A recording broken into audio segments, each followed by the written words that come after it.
episode 3, where we're going to look at designing the perfect buyer experience for this silent majority. Interestingly, all the way from maybe them first seeing your brand, seeing your logo, all the way to deal close.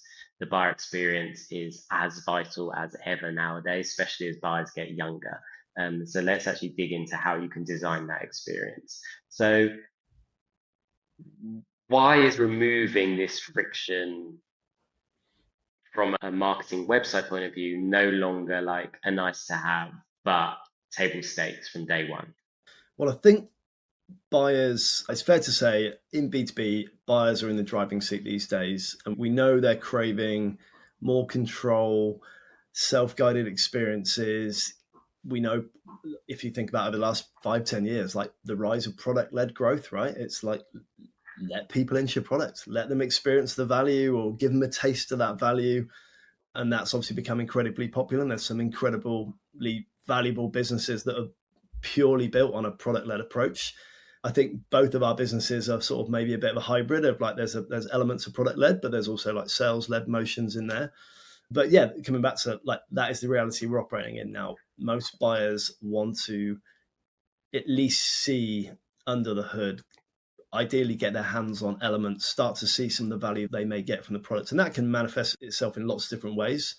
But there is that, we know there's a demand for that. The days of somebody answering a cold email and jumping on a demo for 45 minutes without knowing a lot about who you are and what you do are kind of over. So we've got to help enable those buyers to get to that point.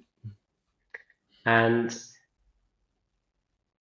if you were to, well, I guess people can look at your real flow site as well.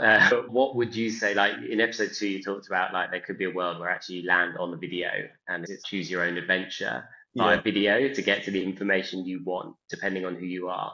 But sort of where we are today in this evolution, what does like an awesome B2B website look like for you? Yeah, good question. I mean, obviously, like a lot of answers in B2B tech, it kind of depends on the type of product and service you're selling. But for me, we know, yeah, it's a bit of a cliche, but attention spans are shorter than they've ever been. Whatever the stat is, whatever you want to believe, that is a reality. The world is a noisy place. We've all got a million tabs open and Slack popping off and all the other things. So, yeah, we don't have long to capture people's attention. So I think when you think about website design and that experience, you got to very quickly explain to somebody who you are, what you do, potentially in just a few seconds. And I do think video is a great way of sort of hooking that attention. And then really, I'm a big believer. We're currently redesigning the realflow.com website, depending on when this goes out. But I'm trying to, in all the copy, just remove jargon, speak normally, use normal words like we would if you and I sat down and chatted, and just make it as clean and simple as and easy for someone to grasp who you are, what you do, what value you bring, what problems you solve. Am I the right type of buyer that it should be looking at this product? And I think the moment you look at the design and the experience through the lens of your buyers, it does reframe how you're trying to design the flow through the website. Yeah, I think in marketing, I think that's one of the most pieces of advice I always give that marketers strangely don't do is you take your brand hat off of the company you work for and just think, okay, if I'm coming cold to your brand now or cold to your website and I know nothing about you, like in all honesty, be honest with yourself. How quickly can they find the information they want about you?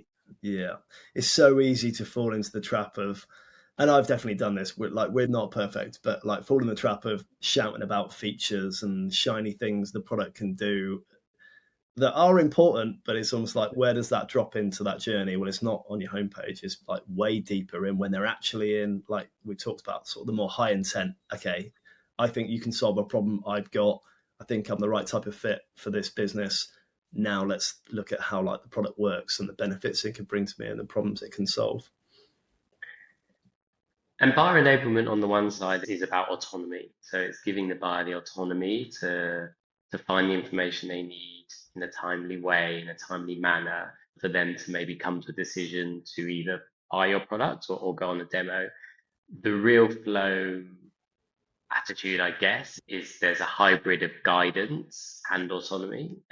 Where do you find that right balance of pushing the buyer where you think they need to be pushed versus the autonomy of them finding what they need to find.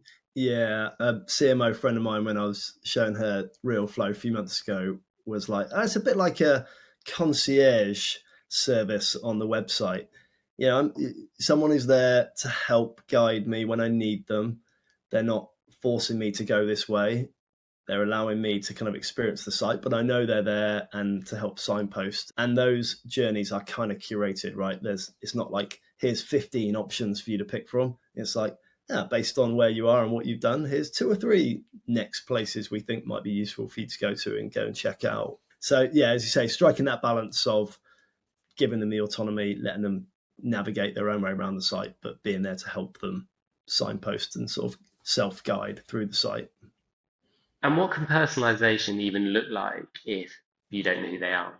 Well, I think on the new site, we're trying to quite quickly establish what's the purpose of their visit. Are they already familiar with Real Flow and they're there to learn more about product, for example? And we can quickly get them off to that point. If they're visiting for the first time, that's okay. Let's get them off to some of our more higher level information about who we are and what we solve. Then, I mean, where we want to take the product in the future, and not just us, but once we know a bit more about if they're a returning visitor, we know the content they've looked at previously. Last time you were here, Nick, you were checking out the products. Here's a link to our interactive product demo if you want to go that next stage deeper, or you're now ready to speak to the team. Let's make it really easy for you to do that. So we're trying to think about ways in which we can kind of take this further. And the same, we've got customers who are using Real Flow, not just on the marketing site, but as part of targeted account-based outreach. So landing somebody on a very specific page tailored to them. Maybe the video is even saying, hey, Nick, it's one-to-one. Welcome back to the site, or thanks for visiting, or you must have just seen my email or the piece of content I put on LinkedIn. Let me tell you more about that. So there's these next layers down that we're starting to explore. Yeah, I guess we're so with the world of clay and signal selling, we're almost obsessed with signal selling to lead to that output of demo books, when actually we could be looking at signal selling to just help them carry on their journey in a more effective way, even before they get to, if I can create a landing page specific to my LinkedIn content, and as you say, maybe account-based selling. So someone who I know has been on my LinkedIn content, who I am then targeting, and send them a specific page around that with the pop-up video that is greeting them personally. Yeah, that's what personalization could look like, I guess. Totally. Yeah, and I don't think many people are doing this yet. I know there's some sort of video products out there, but I'm amazed we've got this far through and we haven't really talked too much about AI, which is probably a good thing. But AI is going to enable this to be done at scale. The days of this would have taken a long time to spin up a really personalized video per account, per contact. But now with AI, potentially we can do this at scale, but still keep that hyper personalization that really is going to make the difference in, as we've said, this sort of noisy world we're operating in. So yeah, AI can sort of bridge the gap on content creation, but you still need the smarts on the targeting and personalization. Yeah, 100%. Absolutely. Yeah, I think that makes sense. And I think that a very interesting thing for us is, why we've always had some good conversations is, for anyone listening, the whole buyer journey should start when they meet your brand. You give them this personalized experience on your website, or even just make it easier to find the information they want, or even book a demo. And then when you put them into a sales flow, it shouldn't end there. That's where buyer enablement really kicks in. And how we believe at Trumpet, a digital sales room, this collaborative space, it's the same concept. It's just sales, not marketing. It's give them all the information they need up front. You can have tailored triggers and tailored pages. This is a page just for the CFO. This is a page just for the CPO. Go and find the information just relevant to you and allow them to collaborate together in this one space. And then you can take that all the way on to onboarding and account management in one space. And then you have built this buyer experience, let's call it, that flows all the way from them seeing your logo to you them being a 3-4 year customer. Yeah, it's such a great fit. I think if Real Flow is about those anonymous buyers earlier in their journey, doing their research, as they transition into an actual deal cycle, they've already got some level of familiarity with who they're dealing with, that brand awareness, the trust piece we talked about. They're in a much more informed state once they get into a trumpet experience. And then, as you said, it's like taking that journey forward.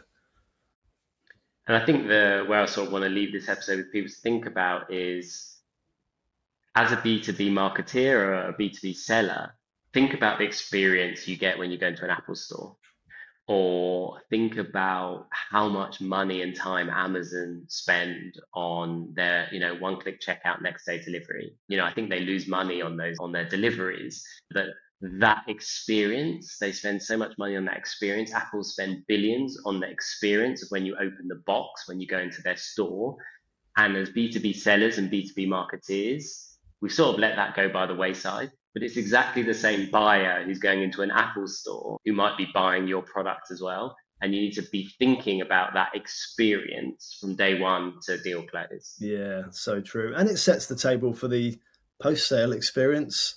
If they've had a much better positive experience and one of the reasons they've chosen you, it really tees up a great start for customer success, account management to pick up. And, you want to set a great first impression all the way through to renewal and lifetime value and all that other good stuff, sort of post-sale as well. Yeah, 100%.